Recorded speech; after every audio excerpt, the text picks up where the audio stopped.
I would love to normalize being with the wound, being with our wounds, with our triggers, with our fears, and being able to share them with each other, to truly connect, be intimate, be vulnerable with those wounds, with those shadows, with those traumas, in order for them no longer to be traumas. In order for them no longer to be traumas, they must be felt, they must be shared, they must be witnessed in love, either within ourselves or with each other.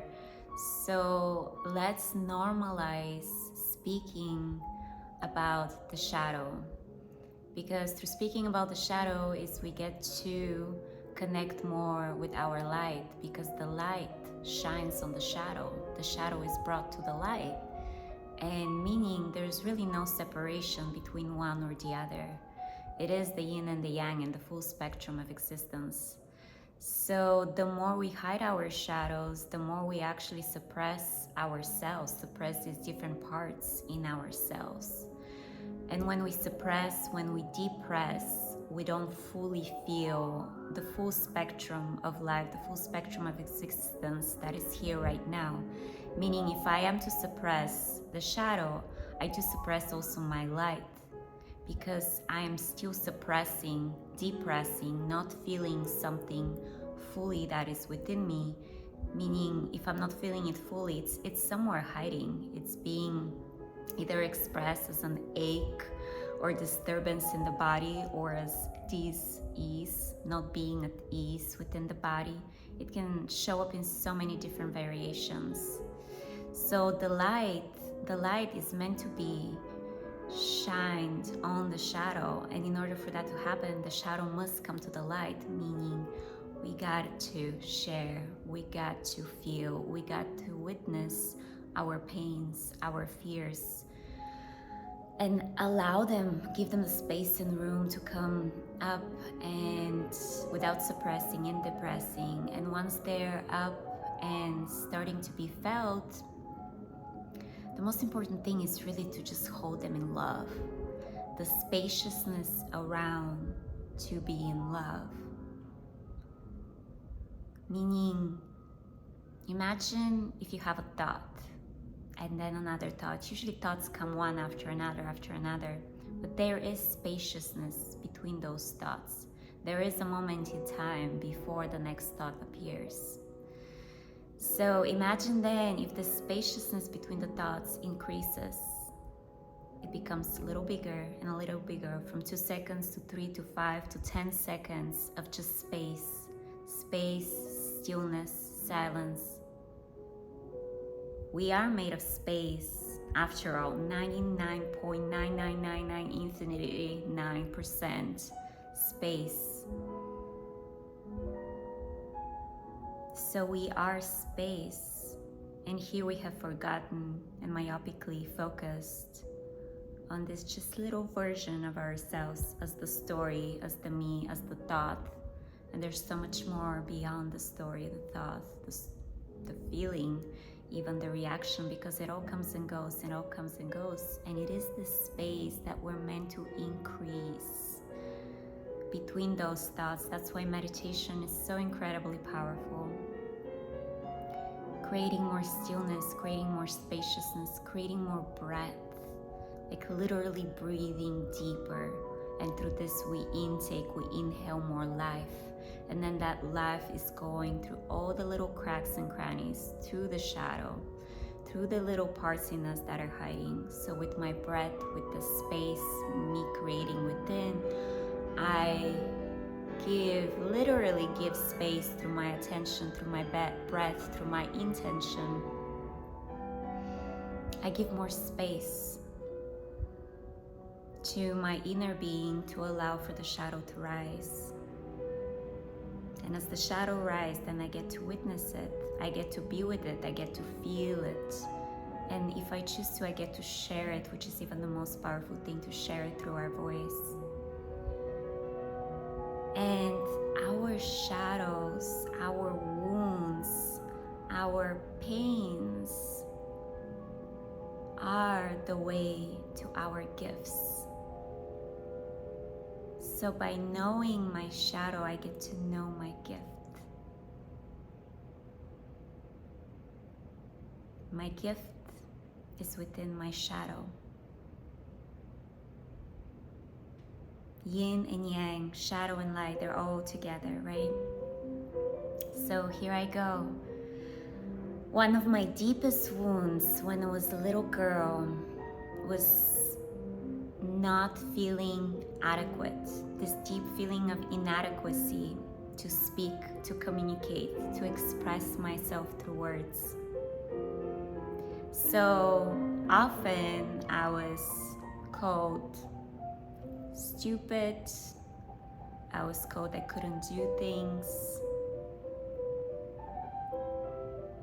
I was put down in ways to really create this wound within my being.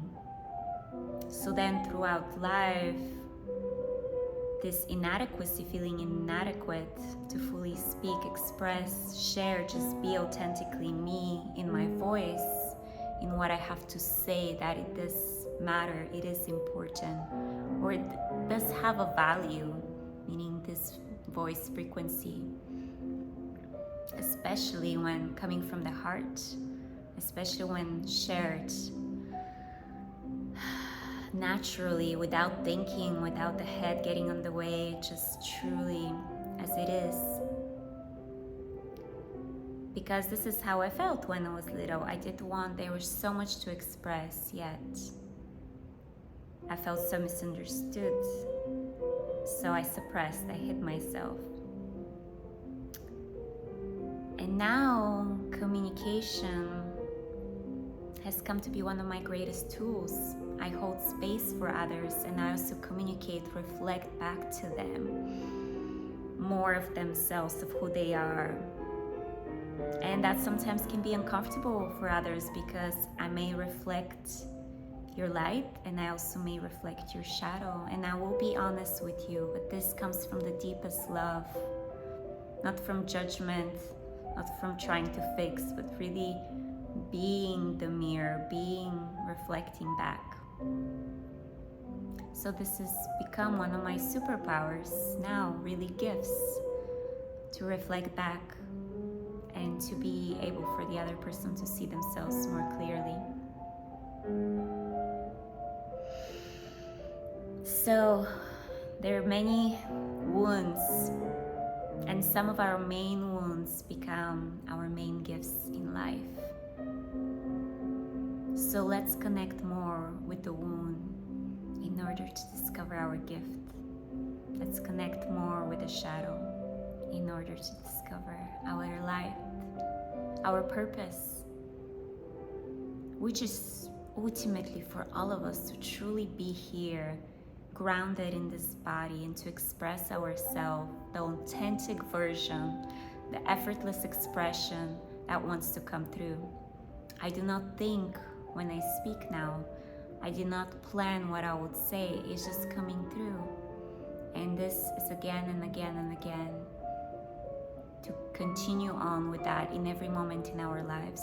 So then to be intimate, to share each other's wounds, to hold space for each other, to witness each other with love, so then that wound can be felt, witnessed, and through that healed, it can return to love, which is its original essence, really.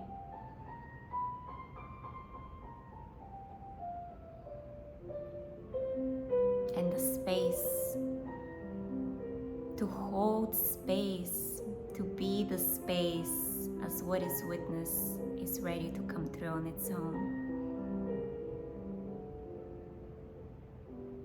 And as I witness you, the so-called you gets to witness itself, and I get to witness myself.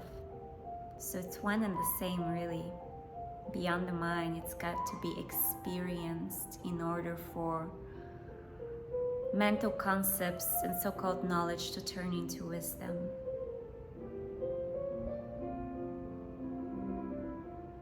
May the wisdom be in our hearts once we say yes to these experiences of intimacy and connection and vulnerability with each other, the full spectrum of each other, to be held in love, and through that our connection to deepen with our own selves and with each other. So we grow in community, we grow in our connection, we grow that we feel safe to be ourselves with each other. And I'd love to bring more of this forward, this feeling of safety with ourselves, with each other, to know that you can trust life, we can all trust life to carry us.